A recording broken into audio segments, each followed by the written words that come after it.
Hermanas, hijos de los hermanos y los amigos que nos visitan hoy nuevamente. Damos gracias al Señor por su día, el cual nos permite iniciar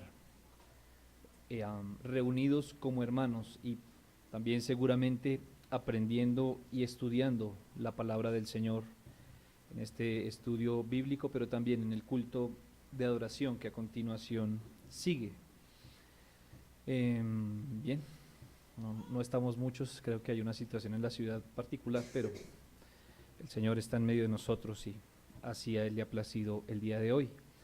Por favor, póngase en sus pies mientras busca el Salmo número 19.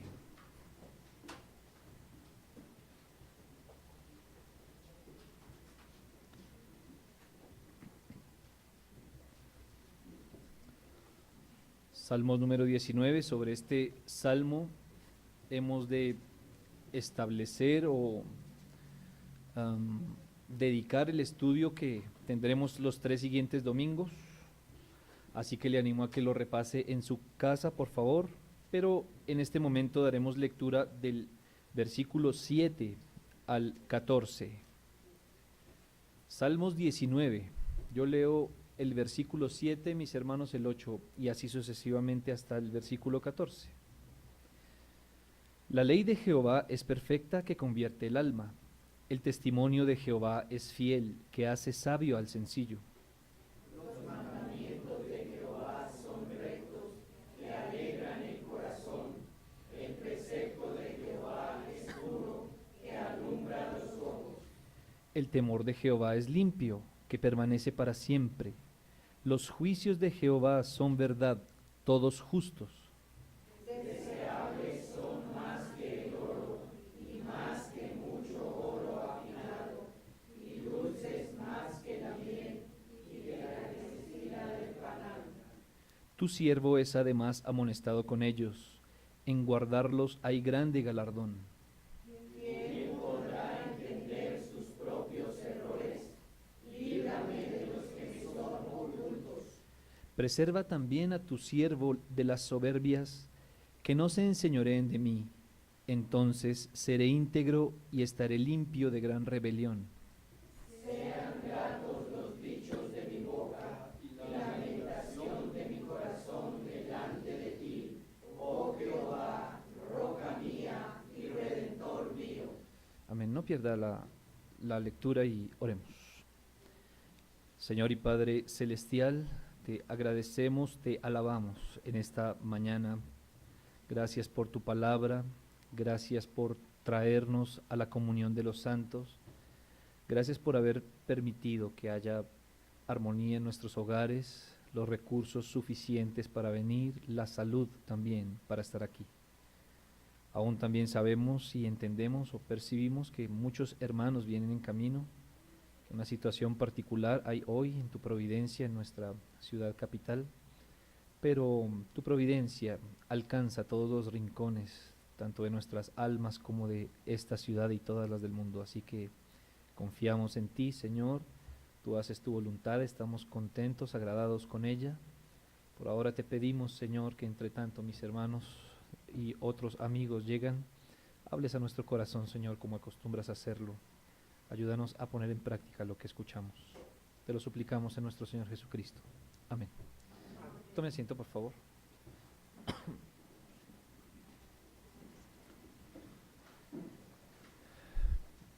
Bien. Continuando con aquello que les he mencionado en varias oportunidades, que ha movido mi espíritu a hablar, y es sobre los elementos de la adoración pública, continuaremos en ese orden de ideas. Ya hemos visto como los hermanos que han estado con nosotros en estas oportunidades, hablamos inicialmente de los cantos, de los himnos que se usan en el culto público, y de lo cual pues nuestro pastor hace 8 días en la tarde tuvo a bien darnos una vueltica más al Tajalapis, nos sacó un poquitico más de punta en ese sentido, es decir, nos está afinando también por medio de esa clase aquellas dudas o aquellas cosas que aún a veces en nuestra mente y en nuestro corazón están un poco obscuras o no tan claras. Pero también hablamos en la última oportunidad de las ofrendas.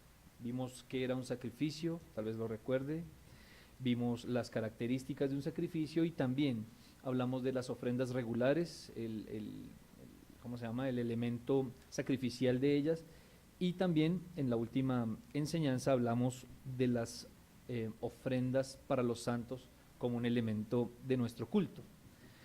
Pues bien, siguiendo el orden que me he propuesto, ahora vamos a hablar de la palabra del Señor. Ya hemos entonces, como les he dicho, estudiado con algo de detalle los diferentes elementos que componen el culto público. De hecho, nuestro culto público es llamado culto de adoración, por lo cual se espera que todo lo que hagamos adore al Señor, y esto lo conseguimos primeramente haciendo lo que a Él le gusta y de la manera como a Él le gusta. Pues bien, este elemento que he llamado las escrituras en el culto tienen, a manera de panorama general, dos formas, digamos, en las que las usamos en el culto. La primera de ellas a nivel de lectura. Nosotros aquí en el culto leemos las escrituras, pero también las estudiamos por medio de enseñanzas o sermones. Quizás algunos de ustedes, cuando llegaron a una iglesia como esta, y algunos de nuestros amigos que seguramente han ido llegando, han escuchado la palabra sermón y les suena algo raro, no es algo que comúnmente se use esta palabra en los círculos evangélicos, pero la tenemos en nuestras traducciones Reina Valera, es un término totalmente legítimo, y esta es la segunda manera como el Señor o como nosotros adoramos al Señor dentro del culto público. Quizás algunos diferencian la lectura de la palabra de Dios de la explicación, o sea, del sermón, pero yo he querido agruparlos. Digamos que, aunque tienen algunos elementos diferentes, yo he querido agruparlos porque se trata, es decir, tienen más elementos en común y también puesto que no hay demasiado tiempo para entrar en detalles, entonces este estudio pretende hablar tanto de cuando leemos las escrituras en el culto como cuando las escuchamos de manera predicada. Hasta ahí, ¿de acuerdo? ¿Bien? Ok. Bien. Obviamente, y se los insisto y lo voy a remarcar durante toda la enseñanza, estos son elementos que pretenden o procuran o deben procurar adorar al Señor. Insisto, este es un culto de adoración o nuestros cultos son cultos de adoración, por lo cual todos los elementos deben hacer esto. Conviene recordar, no lo busque, quizás tome nota, primera de Timoteo 4:13 en este asunto. Dice la escritura en ese texto: entre tanto que voy, le dice Pablo a Timoteo, ocúpate en la lectura, la exhortación y la enseñanza. Recordemos pues que Timoteo es llamada una carta pastoral, es decir, es la carta que Pablo le escribe a Timoteo como pastor para que él haga las cosas que debe hacer a nivel corporativo, no tanto individual. Y en este orden de ideas, él le dice, ocúpate entonces de tres cosas: la lectura, la exhortación y la enseñanza. La primera de ellas es bastante obvia, la lectura, como se los estoy mencionando, es una lectura que se hace al interior de nuestro culto de manera consecutiva, sistemática, no aleatoria, es decir, ustedes notan que en nuestros cultos procuramos no leer hoy Ezequiel, mañana Proverbios, pasado mañana Éxodo, no, tratamos de al menos agotar un libro de manera sistemática. Hace 8 días iniciamos Isaías, son 66 libros, hacíamos cuentas con algunos de nuestros hermanos, quiere decir que en un año seguramente todavía estaremos leyendo Isaías, si las cuentas no nos fallan y los 52 domingos no se corren, o el Señor no ha hecho algo especial, extraordinario con nosotros, aquí estaremos leyendo Isaías en un año. ¿Y esto por qué lo sabemos? Porque lo hacemos de manera consecutiva. Y esto pues para provecho de nuestra alma, ¿no? Recordemos que los libros de las Escrituras inicialmente fueron cartas o libros, de manera que al leerlos de manera general y no porcionada, podemos encontrarles mayor provecho. Bien, pero también, aun cuando es una lectura sistemática, es algo a lo que debemos prestarle bastante atención, pues tenemos que hacerlo, o se supone que lo hacemos de manera corporativa, es decir, aquí nadie lee, por ejemplo, uno empieza en un versículo y el otro en otro aparte, sino que procuramos hacerlo todo y en especial al unísono, es decir, en una misma voz, para que haya orden y podamos entender con nuestros oídos, con nuestra mente, con nuestro corazón, lo que las Escrituras dicen. Pero también entonces dice el texto que les menciono, ocúpate de la lectura y también de la exhortación y la enseñanza. No las vamos a dividir por cuanto creemos que es lo mismo. Hace referencia cuando Timoteo tendría que como pastor explicar las Escrituras, y es otra de las formas en las que o con las que adoramos a Dios por medio de las Escrituras, y es predicando lo más fiel posible las Escrituras.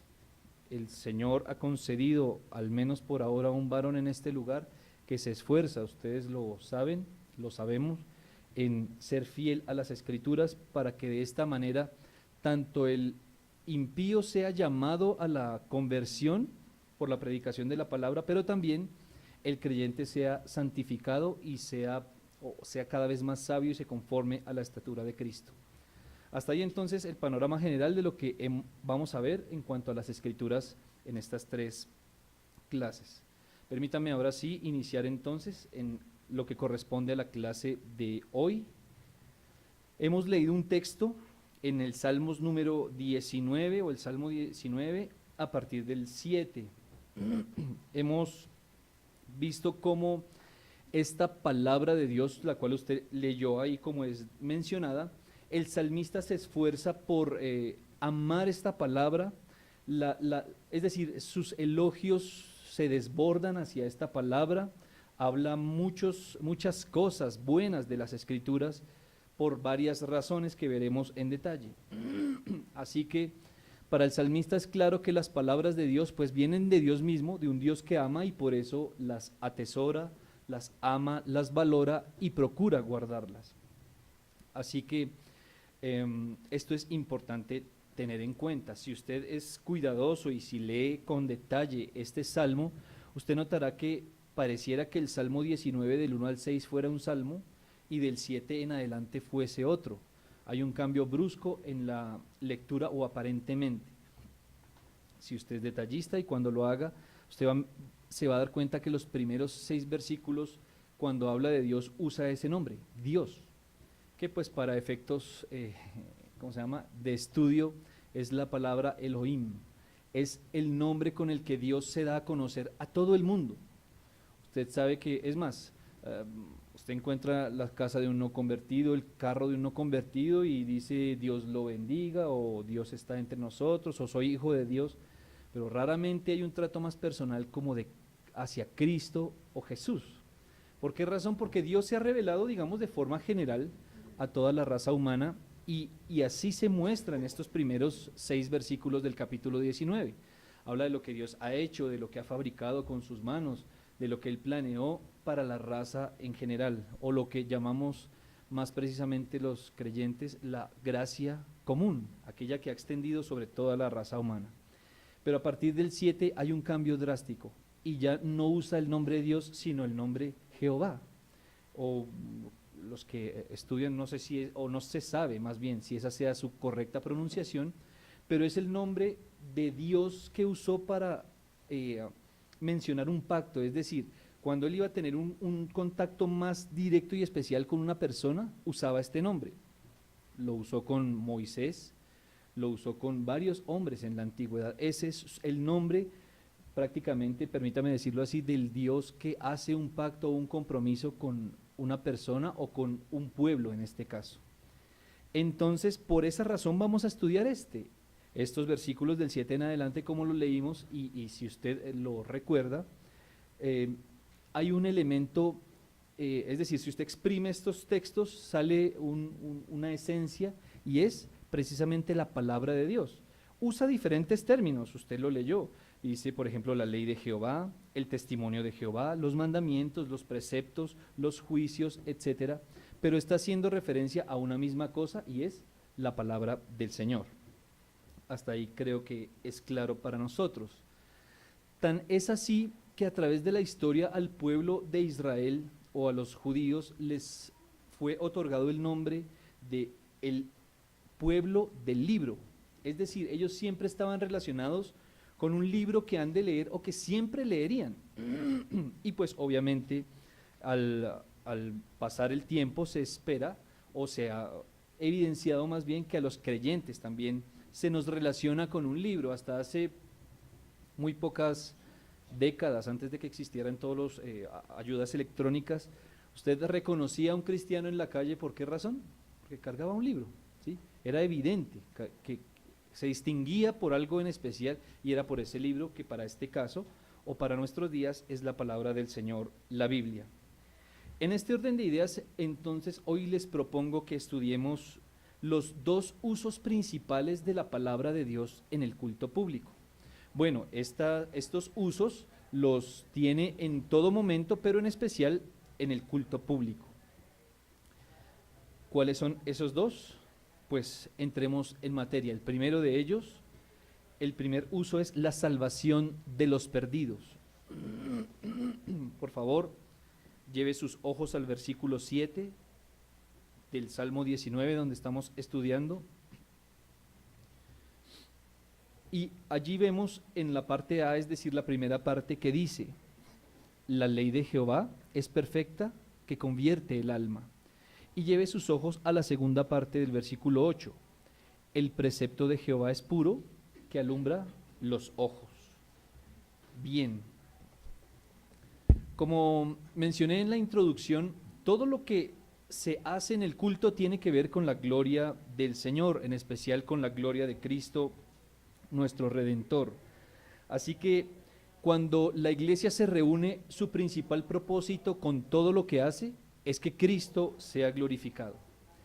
En este orden de ideas, hermanos y amigos, no hay nada que glorifique más a Cristo que reconocer su poder salvífico, aquella característica que Él tiene de que puede salvar a cualquier ser humano, no importa sus pecados.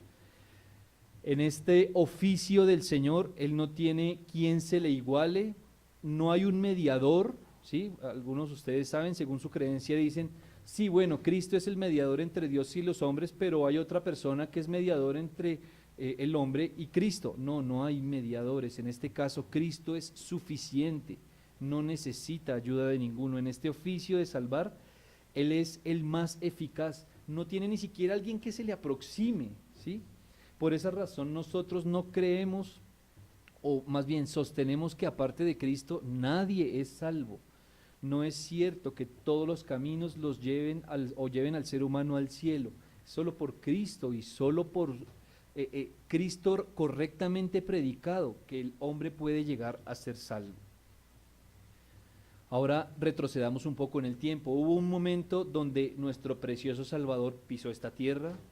La gente con sus oídos de verdad, sus oídos carnales, escuchó su voz. No sé qué tono tendría, pero lo escuchó. Le pudieron ver con sus ojos, algunos le saludaron, le abrazaron, le estrecharon su mano. Bueno, creo que eso no era una costumbre de la época, pero ustedes me entienden, tuvieron contacto físico con Él. Algunos fueron reprendidos, otros fueron consolados con su tierna voz. De manera que pues esa era la forma de que el Señor, al menos a nivel general, hiciera llamado a la gente que estuvo en su época. Les decía: arrepentíos, conviértanse, arrepiéntanse, vuelvan su rostro a Dios. Pero no siempre fue así. Si nos vamos desde que el ser humano fue creado hasta que nuestro Señor Jesucristo nace, el Señor hizo uso primero de patriarcas, es decir, de padres de familia, que teniendo una comunión directa con Dios, le transmitían a los suyos cuál era la voluntad de Dios y qué debían hacer. Luego el Señor usó una herramienta o unas herramientas llamadas profetas, sacerdotes o reyes, que según su posición o según el nivel de proximidad que tuvieran con Dios, entonces estos transmitían la voluntad de Dios a quienes lideraban. Si era un sacerdote, pues a determinado grupo, a determinada región; si era un rey, igual. O tenemos el caso más acentuado de los profetas. Algunos de ellos caminaban toda su vida, o gran parte de ella, caminando y gritando a voz en cuello: arrepiéntanse, el pueblo es perverso, es un pueblo de dura cerviz, no sean así, no sean asá, pero conviértanse a Cristo. o a Dios en este caso histórico. Esta era la manera como Dios se comunicaba con las personas en la antigüedad. Pero ahora vámonos a cuando nuestro Señor Jesucristo asciende. ¿Cómo fue la forma en la que Él se expresó? Pues bien, usó a 12 personas que fueron llamadas apóstoles, los cuales iban predicando también el Evangelio, y estos 12 como líderes de un grupo bastante abundante de seguidores o, como llama la Escritura, discípulos de Cristo que predicaban el Evangelio. Estos por diferentes razones, por persecución, por convicción o por lo que fuera, salieron de sus lugares de origen y el Evangelio entonces fue regado, fue distribuido primero en Asia, Asia Menor sobre todo, y luego lo que conocemos como Europa, África y de ahí hasta todos los rincones de la tierra. Este fue la metodología que el Señor usó. Pero una vez que estos 12 apóstoles partieron de esta tierra, en el estudio de la teología a esa época se le conoce como la patrística, es decir, para que los ubiquemos, eran los discípulos de los apóstoles. Es decir, fue aquella generación que alcanzó a ver algunos de ellos a los discípulos, u otros recientemente estos habían partido, a los apóstoles, perdón, para ser más precisos, y ya prácticamente se quedaron solos. ¿Solos cómo? Con algunas de sus cartas enviadas a las iglesias, las cuales se leían en el culto público, y así se le explicaba la voluntad de Dios al pueblo. Obviamente también leían el Antiguo Testamento, que ya estaba consolidado para este momento. Entonces esta raza de pastores predicaba y empezó a llamar al arrepentimiento a muchos desde lugares pues muy similares a estos, no me refiero en estructura física, pero desde púlpitos llamaban a la gente y capacitaban a los creyentes para vivir esta vida como santos. Y todo esto sucedió mientras se conformaba el canon bíblico. Aquí hago un paréntesis para los que no conocen la palabra canon o los que la han olvidado. La palabra canon simplemente significa regla o un estándar para medir. Es como un patrón, ¿sí? Algo con lo cual vamos a comparar otra cosa. Pero hablando del canon bíblico, llamamos canon bíblico a aquel conjunto de libros inspirados que Dios quiso preservar para su pueblo escogido y para tener una relación con ellos. Se lo repito. Canon bíblico se llama al conjunto de libros inspirados que Dios quiso preservar para su propio pueblo y para que éste tuviera una relación directa con él. Por esa razón, hoy ustedes y yo tenemos las Escrituras, este canon conformado por ¿cuántos libros, hermanos? 66. ¿Cuántos del Antiguo y cuántos del Nuevo? 39 y 27, muy bien. Los discípulos de nuestro hermano, los pequeños discípulos de nuestro hermano Wilfred ya pueden contestar esa pregunta casi que de, ¿cómo se llama esto? De juego bíblico, ¿no? 39 y 27. Así fue conformado nuestro canon bíblico hasta nuestros días. Entonces, una vez que este canon fue cerrado, es decir, ya nuestros hermanos antiguos dijeron, ya no vamos a incluir ninguno más. Esto no fue un ejercicio de 2 días, hermanos, esto tardó alrededor de unos 300 años, quizás más. Una vez consolidado esto y por gente muy sabia en el Señor y piadosa, entonces ahora los creyentes tenemos y creemos que es la palabra de Dios, la Biblia, aquella por la cual nos guiamos y aquella por la cual los perdidos han de ser llamados. Así lo dice 1 Corintios 1:21, no lo busque. Dice la Escritura, pues ya que en la sabiduría de Dios el mundo no conoció a Dios mediante la sabiduría, agradó a Dios salvar a los creyentes por la locura de la predicación. Así lo decidió el Señor, es decir, que alguien estudiase la palabra del Señor y la explicara con sus palabras.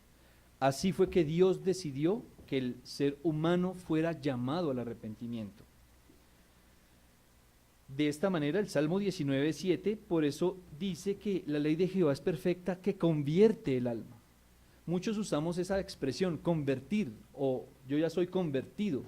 ¿Pero qué significa esto? Que todo ser humano por naturaleza viene direccionado hacia un lado, que es la maldad, dándole la espalda a Dios, y por medio de la predicación de la palabra de Dios, cuando se arrepiente, la palabra arrepentimiento significa cambiar de mente, entonces este hombre iba para allá y ahora queda mirando en lado opuesto hacia Dios. Esto es lo que llamamos el llamamiento especial o eficaz también, por medio del cual todos los creyentes o todos los que se consideran creyentes han tenido que pasar por esta experiencia de ser convertidos, es decir, de ir de un lado o hacia un lado y ser puestos en una vía opuesta. Esto es lo que nos enseña las Escrituras. ¿Y esto cómo lo hace? Pues bien, nuestro texto llama que el hombre es convertido por medio de la ley. Pues aunque, como se los mencioné en la introducción, aquí dice ley, pero también son mandamientos, testimonios, preceptos, juicios y otras palabras que aquí usa el texto, pero que se refiere a lo mismo. Sin embargo, quiero hacer una precisión, y es que no se trata solamente del decálogo, es decir, cuando usted lee en las Escrituras cuánto amo yo tu ley, dice por ejemplo el salmista, él no tiene en mente los 10 mandamientos, tampoco tiene en mente lo que se conoce como la Torá o lo que nosotros conocemos como el Pentateuco, es decir, los 5 primeros libros de la Biblia. Él no tiene en su mente la ley como esto, sino que la ley para el salmista y para todos los creyentes es la suma de tu palabra, dice el Salmo 119. Toda esta es la ley de Dios. De allí y de estos 66 libros es que nosotros tomamos y absorbemos las leyes de Dios. Por aquí es que nosotros sabemos a Él qué le gusta, qué no le gusta, qué le molesta, qué debe ser hecho en el culto, qué no debe ser hecho en el culto, qué debes hacer, qué no debes hacer. Yo sé que ustedes, tanto como yo, hemos tenido la experiencia de que, ¿usted es cristiano? Sí. O sea que usted es de los que no hace tal cosa. Y bueno, hay preguntas que tienden a ponernos como incómodos, pero no, la respuesta es sí, correcto, yo soy de esos, de los que no debiera hacer esto, de los que no debe hacer aquello. ¿Por qué razón? No es porque lo diga el pastor, como ellos nos los quieren hacer a veces pensar, sino porque la Escritura dice, por ejemplo, ¿por qué no se emborracha usted? Pues porque no os embriaguéis con vino, en lo cual hay disolución, antes bien, sed llenos de la palabra de Dios, del Espíritu Santo. ¿Por qué no haces aquella cosa? ¿Por qué no haces aquella otra? Por esto mismo. Y esto, hermanos, es lo que, o amigo que me escucha también, esto es lo que causa conflicto en muchas de las almas de las personas que vienen a lugares como estos. Uy, no, es que sí, chévere lo que predican, interesante lo que enseñan, pero es que así no nos lo digan, ellos saben, bueno, es que yo tengo que dejar de hacer esto o dejar de hacer lo otro. Sí, es la verdad. No porque se imponga, sino porque Dios mismo ha diseñado qué es lo, o ha dicho qué es lo que quiere que hagamos como seres humanos, como redimidos, y qué es lo que no. Así que pues, en ese orden de ideas, querido amigo, entiendo que encuentres más entretenido que algunos grupos hayan sustituido la predicación de la palabra de Dios por otras cosas más chéveres, más cool, ¿sí? Como estos groseros stand-up comedy que hoy hay, que también hay cristianos, no sé si lo sabían, hay personas que pasan a echar un cuento interesante quizás o graciosísimo, y bueno, dicen Jesús un par de veces y ya, entonces es un cuento cristiano. Lo han sustituido por obras de teatro, por conciertos, por momentos de lágrimas, lo que ellos llaman meditación o ministración, perdón, es lo que llaman. Y entiendo por qué esto es más entretenido. Quizás muchos de nosotros, inclusive como creyentes, luchamos y batallamos en nuestro corazón con que Dios haya establecido la sola predicación para ser llamados a la fe. Esto es algo inverosímil, ¿no? Alguien dice, pero algo tan sencillo, o sea, leer un texto, explicarlo, ¿eso? Sí, eso, esa es la forma en la que se viene a Cristo. Otros quizás han optado por hacer material dibujado, material lúdico, otros en internet, audiovisual, que como para suavizar un poco más el asunto y no hacerlo tan fuerte, tan brusco, digamos, para la mente. Así razonan estas personas. De tal manera que para mí es algo raro escuchar, aunque lo he escuchado de cristianos y cristianas, es que a mí no me gusta leer. Entonces la pregunta es, Y entonces, ¿cómo vas a hacer para entender la voluntad de Dios si a ti no te gusta leer, teniendo en cuenta que Dios puso el material por escrito? ¿Sí?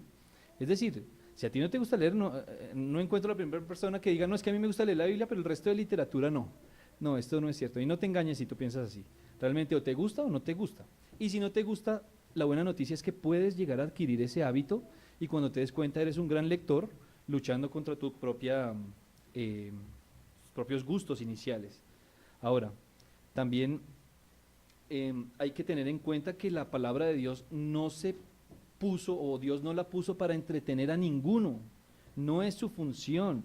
La función de la palabra de Dios es salvar a las personas y darles todo lo que necesitan para vivir vidas santas. Dice la Escritura que toda ella es inspirada por Dios, útil para enseñar, redarguir, instruir en justicia, corregir. ¿A fin de qué? De que todo hombre de Dios, que todo hombre de Dios sea perfecto, enteramente entrenado para toda buena obra. Quiere decir que si quieres saber cómo se salvan las personas, aquí lo encuentras.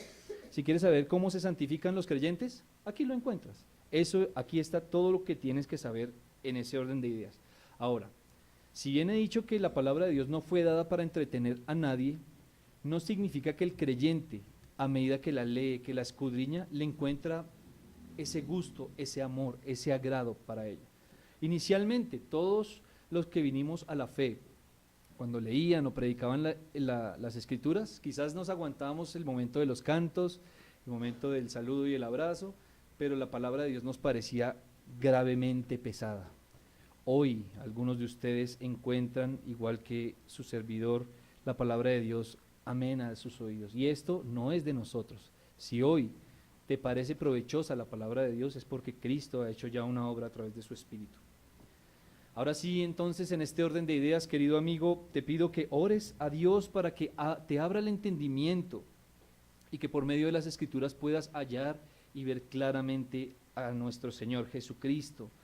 A Él es a quien puedes acudir para el mayor mal de tu alma, que es la enemistad con Dios. Si no, lo único que seguirás encontrando, en la Biblia y en las iglesias como esta que se esfuerzan por explicar la Escritura, lo único que seguirás encontrando es desagrado, pesadez, indiferencia y así hasta que vas a abandonar la compañía de nosotros. Es lo que usualmente pasa.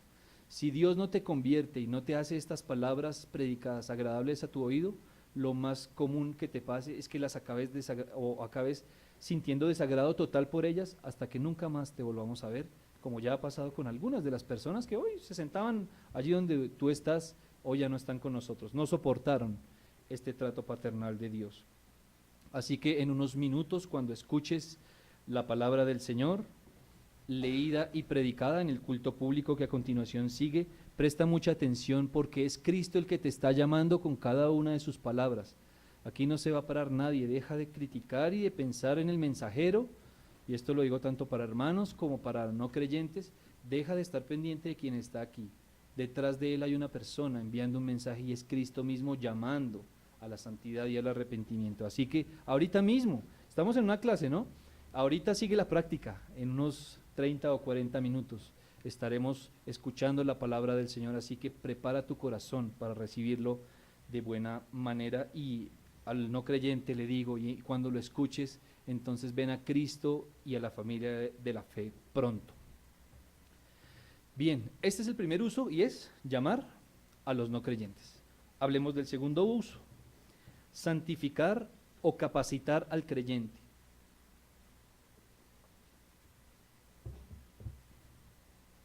Dice la segunda parte del versículo 7, el testimonio de Jehová es fiel, que hace sabio al sencillo, y la primera parte del 8, los mandamientos de Jehová son rectos, que alegran el corazón. Bien, no podemos avanzar mucho tiempo, es decir, no podemos avanzar muchas páginas de la Escritura sin encontrarnos con las diferentes directrices que un Dios santo le dio a las personas. Bueno, directrices o normas o ordenanzas, mandamientos, que le dio principalmente a un pueblo suyo, a algo que llamó pueblo suyo, para tener una relación con él, y para hacerlo diferente o, como llamamos nosotros, santificarlo. Acordémonos que la palabra santificar significa poner aparte. O sea, hay algo común y algo santo, es decir, algo apartado. Esto fue lo que Dios quiso. Esto que tanto fatiga al no creyente no es más que un acto amoroso de Dios, el Padre de la Iglesia. Sus constantes actos de amor y guianza los hace a través de las Escrituras y llevando a los suyos a un solo fin, y es que se parezcan más y más a nuestro Señor Jesucristo, como dice Pablo, para que alcancemos la estatura de la plenitud de Cristo. Mucha gente, hermanos y amigos, usted lo puede certificar, anda en la búsqueda de la sabiduría, ¿sí? El versículo que leímos, que el testimonio de Jehová es fiel, que hace sabio al sencillo. Y muchos tal vez malinterpretan esta palabra y entonces los centros educativos hoy están atestados de gente que quiere pues subir su nivel académico y detrás de él pues su nivel económico. Si ustedes recuerdan o han hablado con sus abuelos, en su época con gran esfuerzo llegaban a la primaria y eso era lo que podían hacer y eso era lo máximo, al menos no eran analfabetas. Nuestros padres ya fueron enseñados de otra manera y se les dijo, es que usted si no es bachiller no consigue nada. Entonces nuestros padres, la mayoría de ellos así fuera con esta modalidad que se llama ¿cómo se llama cuando se hace en un solo año o en 6 meses? Validación.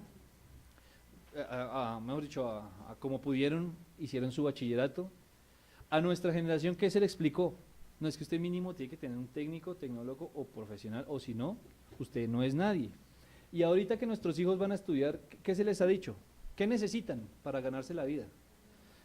Un pregrado, un posgrado, una maestría, un doctorado, y si no, no eres nadie en la vida.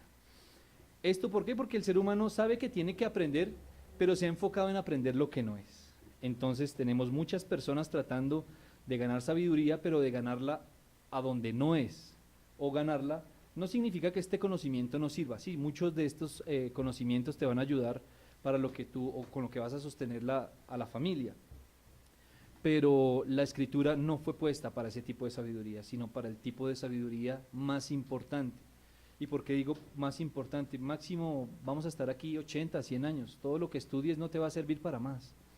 Mientras que si estudias la palabra del Señor y la vives, la practicas, ¿cuánto tiempo te ha de servir? ¿Cuánto tiempo vive tu alma? Nuestra alma es inmortal, para los que no lo saben. Es decir, no tiene final. Vamos a estar toda la vida en la presencia de Dios, toda la eternidad, o abrazados por Él de manera tierna o descalificados para siempre en su juicio. Así que creo que es buena idea estudiar las Escrituras. Ahora, no estoy diciendo que me des tu versión oficial. Cuando yo te pregunto qué vas a hacer con tu hijo, yo no quiero que tú me contestes a mí o a ninguno o al pastor, no, la palabra del Señor. No. Y por el otro lado, como dice el pastor, tus hijos no vienen al culto porque están estudiando o haciendo su carrera, pero no, yo quiero que mi hijo sea un hombre piadoso. Esto no es un discurso, hermanos. Eso es algo que se vive o no se vive. Y todos lo notamos, seguramente. Pero también el texto menciona que cuando un hombre haya esta sabiduría, en la primera parte del versículo 8, dice que otra de las consecuencias es la rectitud. ¿Lo ve usted? Los mandamientos de Jehová son rectos. ¿Qué significa esto?